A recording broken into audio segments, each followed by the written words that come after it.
Hello, what's up? Good morning mga kaibigan. Welcome back sa ating munting channel.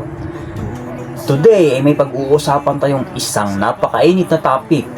Ang pamagat.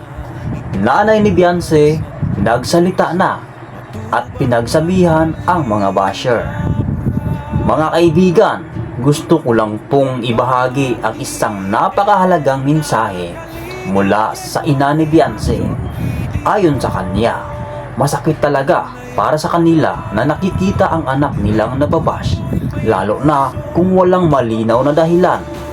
Alam nyo, bilang magulang, kilala nila ang tunay na pagkatao ng kanilang anak.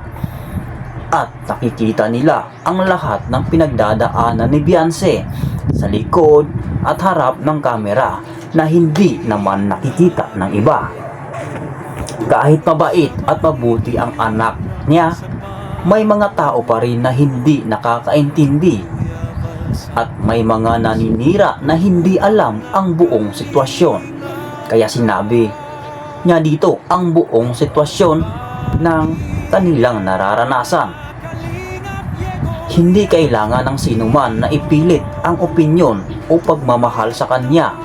Pinayuhan niya ang lahat na manahimik at igalang ang desisyon at privacy ni Beyonce, dahil hindi pwedeng pilitin ang tao na magustuhan ka at hindi rin pwedeng pilitin ang sinuman na magustuhan ang anak niya.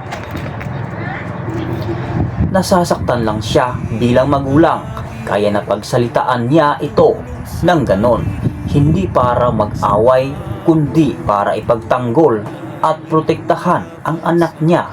Minsan bilang magulang, hindi mo maiwasan na maramdaman ang sakit ng anak mo, lalo na kapag may mga taong nananakit ng hindi patas.